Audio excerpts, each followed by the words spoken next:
Oke, selamat malam. Berjumpa kembali dengan Mas Bro lagi. Akan update beberapa info penting untuk kalian. Tetap semangat, tetap yakin. Kesabaran diuji di sini.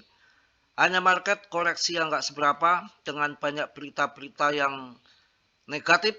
Kebenarannya belum jelas. Semua masih narasi. Yang mana si Trump katanya dimaksulkan, dilengserkan. Tapi saya rasa si Mbah Katrem itu kuat karena berguru dengan Mbah Tarman, ya. Mbah Katram itu gurunya Mbah Tarman. Saya rasa kuat. Kalau isu-isu macam-macam, ada yang dilengserkan lah, dimaksulkan lah, macam-macam pokoknya. Jadi itulah bagian dari strategi mereka. Kadang-kadang ingin cari diskon harga murah, ya berita fatwa di mana-mana yang buruk-buruk. Ketika mereka udah pada serok, beritanya yang positif itu udah hal yang biasa. Tetap semangat, tetap fokus, nikmati puasa dulu yang kurang 2 hari lagi. Dan lebaran kurang 2 hari lagi. Mudah-mudahan yang pada mudik sangat macet lagi di tempat Mas Bro. Sehat selamat sampai di rumah, di tujuan, bertemu dengan keluarga, berkumpul yang sudah tahunan nggak ketemu. Tentunya berbagi lebih indah dari segala hal apapun. Keindahan menurut Mas Bro, kita bisa berbagi, itu yang menurut Mas Bro paling indah daripada kita meminta-minta. Berbagi itu luar biasa. Makanya kalau kalian di jalanan ada orang dagang asongan, orang dagang aqua, dibeli aja, ya. Itu salah satu dari hal yang baik, bahkan kalian mendapatkan aquanya toh. Oke, saya akan membahas mengenai BTC dulu sebelum PP. Harga BTC menjelang lebaran siap tembus ke 80.000. Infonya seperti itu. Alasannya apa? Kita simak di sini.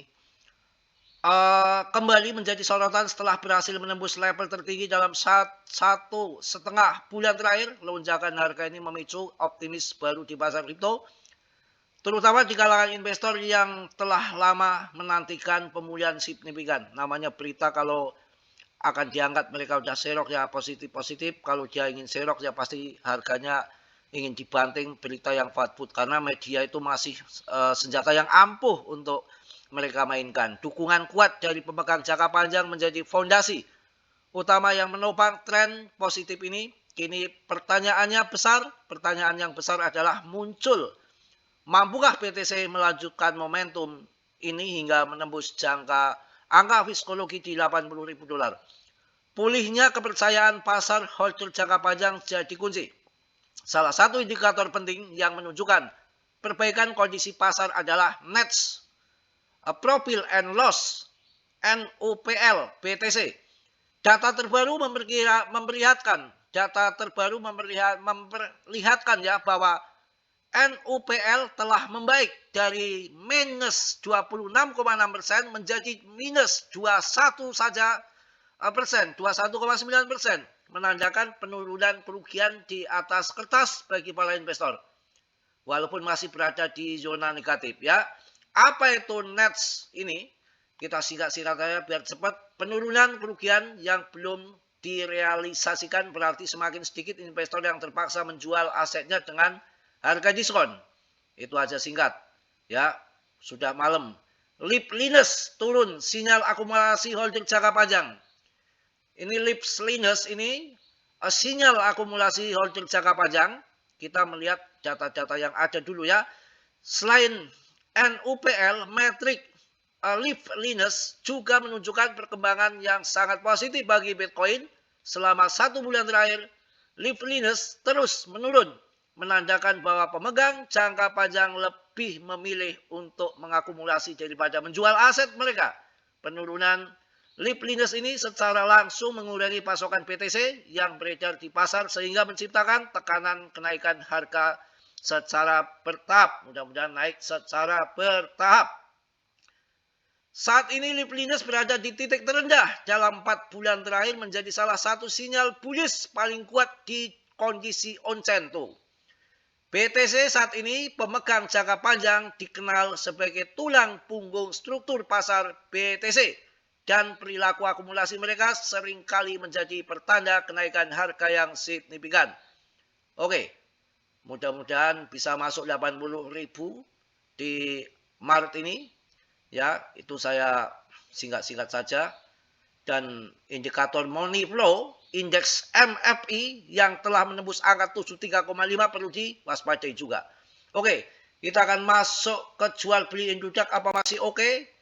Ini lagi turun begini juga. Wah, makin kenceng, makin rame, makin menggila. 276 juta ini. Order pay. 210 juta order pay. Yang jualan rame, yang beli juga rame. Biarlah mereka tempur. 210 juta masuk kembali. 207 juta masuk kembali. Yang mau jual cuma dikit. Cuma berapa ini? 72 ribu. 4 juta. Wah, aman, aman, aman, aman. Oke, itu di Indodax ya. Kita lihat juga ada penurunan nggak seberapa, tapi masih kuat lah biar turun kendor sampai kemanapun. Kita tungguin sampai cuan. Naik turun dah kerjaannya mereka. Apakah mau jadi scam semua hancur bubar kripto? Nggak mungkin juga kan. Ya kita menunggu Mbah BTCD juga yang masih di atas. Tunggu terjun ke bawah. Itu BTCD-nya. Kita akan melihat mana ini si CMC-nya kok. Kabur kemana CMC ini. Ntar, ini kalau muter-muter biasanya suaranya hilang. Kalau muter-muter suaranya hilang. Nanti dulu, sabar. Muternya selesai. Jeneng tawang nonolin. Mas bro batuk aja. Agak lancar gitu. Oke kawan-kawan. Masih muter-muter kawan. Loadingnya gila. Lemot amat. Nih si provider. Waduh. Kelamaan coy. Oke, kelihatan udah berhenti. 24,71 triliun. Cuma turun 3,8%. Masih aman lah. Pemegang masih utuh. Ya, volumenya turun 28%. Gak apa-apa, semua lagi turun. Kita akan di peringkat-peringkat semua koreksi. Saran saya nanti masuknya di saat lebaran. Nunggu Powell ini jam berapa ini speak-nya? Apa mungkin besok? Karena beda 7 jam antara Indo dan AS sana. Masih muter-muter saja. Kampret. Sabar, masih 37 pilihan altcoin seasonnya 52. Ya, semua turun tipis, dan sebetulnya sudah kena sebelum kemarin pas awal perang selesai. Saya infokan juga waktu menjelang 10 hari lagi mau FOMC meeting, masih seminggu lebih harga turun, kalian masuk. Nanti 1-2 hari kurang 1-2 hari itu akan terbang tinggi. Menjelang FOMC meeting itu biasanya story seperti itu. Kalian sudah TP 20% keuntungan kemarin semua rata-rata altcoin. Sebetulnya udah tembus yang saya prediksi untuk jangka pendek cuan besar. Kalau yang modal banyak itu masuk kemarin saat saya ngomong 10 hari yang lalu dan udah di TP kemarin. Ya, semua di sini harus bisa membaca karakter apa kejadian yang akan terjadi ke depan. Nggak ngasal, nggak ngawur. Ya, nggak ngasal, nggak ngawur. Harus bisa membaca. Oke, yang ini masih ya turun cuma sekitar 1%, 3%, hal yang masih biasa saja. Dan saran saya kan kemarin sudah saya suruh jual sebelum FOMC meeting, biasanya harga melambung karena sudah euforia masuk dari awal.